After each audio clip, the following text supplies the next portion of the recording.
Right. Shabbat Shalom, everyone.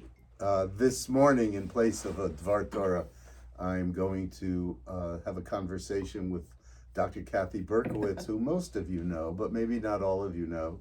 Cathy's the Director of Education for the Marachnik School here at B'nai Torah and does a lot more than that. She looks over our teenagers and programs called Madrichim for them to stay involved after B'nai Mitzvah, and is really involved in the lives of so many of our kids. And the reason that I asked Cathy to join me this morning is I want to share with you both some good news, which you may have read, but also I want you to hear a little bit from Cathy about what she's been doing, why she does what she does, and what the projections are in terms of where we're going. So Cathy has just been elected as the president of the JEA, that's the Jewish Educators Assembly, a very prestigious organization of Jewish educators throughout North America. So tell us a little bit about that, first of all. Sure. The Jewish Educators Assembly is the professional organization for educators, basically in the conservative movement. It could be day schools, ECC, camps, as well as synagogues. I've been involved with the organization ever since I became an education director many years back, and actually it's been a real help and guiding light to where I am today. It provides resources and undoubtedly collegiality with your colleagues, correct? Absolutely, yes. A lot of networking, a lot of friends, a lot of colleagues, a lot of learning going on.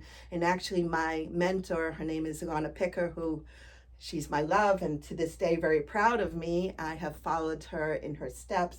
I started back with her when I was just the teacher at her religious school as well as at the Solomon Schechter School back in Rhode Island.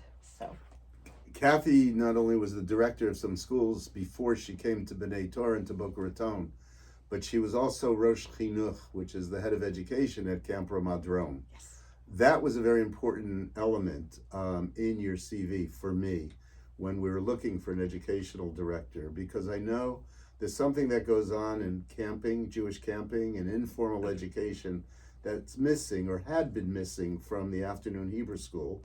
And I knew that you would have the capacity to bring that kind of energy and creativity. So what did you learn from those experiences that informed your experience as a Hebrew school director?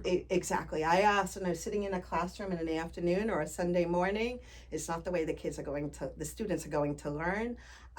They need to have a connection, and the way to do connection is through experiential learning. And, I thank you because you allowed me to experiment and think outside the box, because that's what you wanted. And we were able to do that here at the Marachnik for the last 21 years. Yeah. Could you tell everybody a little bit about the Beit Midrash project, which we started, I don't know how many years ago, maybe 12 years. 12 years ago, and how successful it is. But speak about what we're doing with that. Sure. It's our Hebrew Beit Midrash that we started way back 12 years ago. Rabbi and I were sitting watching the movie The Race to Nowhere, and we're watching students an after school kind of programming, just going and doing and not getting anything out of it. And I hit Rabbi and said, this is what's going on in Hebrew school. So we both put our heads together and we came up with an idea where the Beit Midrash, as you know, is everybody's in one room and a lot of learning is going on. You might look in and say, oh my God, it's chaos, but it's not. It's organized chaos. And the students get an opportunity to learn in small groups their Hebrew skills and to be able to work on their own pace. We move the kids forward. We also have some of our older students are working with our younger students, and it's just a lot of activities going on. And also it's a way for the students to come into school and not be stressed. It's a non-stressful atmosphere. They come in, they enjoy, they sit, and they do. So. Tell us a little bit about what happened with attendance. Attendance, when I first started here, the attendance was really poor, especially on a Tuesday afternoon, because our students are involved with activities. I offer a lot of opportunities and flexibility where our students can come any day during the week, Tuesday, Wednesday, or Thursday. They could come in person or virtual, and we have easily 85 to 90% attendance. Which is really incredible, Huge. way outside the norm, right? And something that we should all be really proud of. In addition to Race to Nowhere, there was a Pew study that was done a little more than 12 years ago that indicated that my generation or your generation who grew up in afternoon Hebrew schools, it was discovered there was a greater sense of a greater desire for affiliation and a love for Judaism amongst those who came less to Hebrew school than those who went more to Hebrew school, right. Which meant we were not doing something right. And so we wanted to create this social environment that would contain learning, just like what happens at Camp Ramah. Correct. Right? Yeah. Correct. Yes. Yeah. How many hours a week do you work? 24/7. Right. Basically, right, I mean, right. I don't know the hour. I do because it's the love that I do, and you know that. I think anyone who knows me, I love the work I do. I love being here. I love our students. I love our families. I'll do anything for our students, anything for them. I want to make sure that B'nai Torah is a safe haven, not just obviously physically, but also mentally, and their mental health is really important to me. It's much more of a concern for Jewish educators or educators in general now than it was a few decades ago, and I know that you're on top of that. Yes. I once asked you, what's the most important thing you want to provide for kids here at B'nai Torah? Do you remember what you answered? I said safety. Safety, right. And also right. a strong sense of Jewish pride. Right.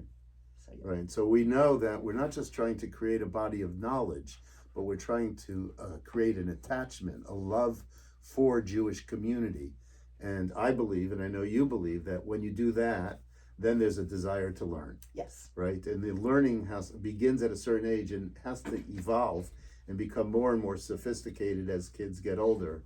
I know one of the programs that you set up has the rabbis meeting with the kids in the, I guess it's post-bar and bat mitzvah program, and we ask very difficult questions, sophisticated questions that have to do with our Torah and have to do with our world, and that's going really well also. Yes, it is. You know, your election as president of the JEA and your success is not only a reflection on your work and brings pride to undoubtedly to your husband Fred and to your family, but all of us. I mean, we're all so proud of you, and we know that B'nai Torah is a wonderful congregation for many different reasons, but certainly one of those reasons we can proudly say is the Mirachnik Religious School. It is such an important dimension here, and we know it's one of the keys to our future. So mazel tov to you. You know how much I love you and respect you.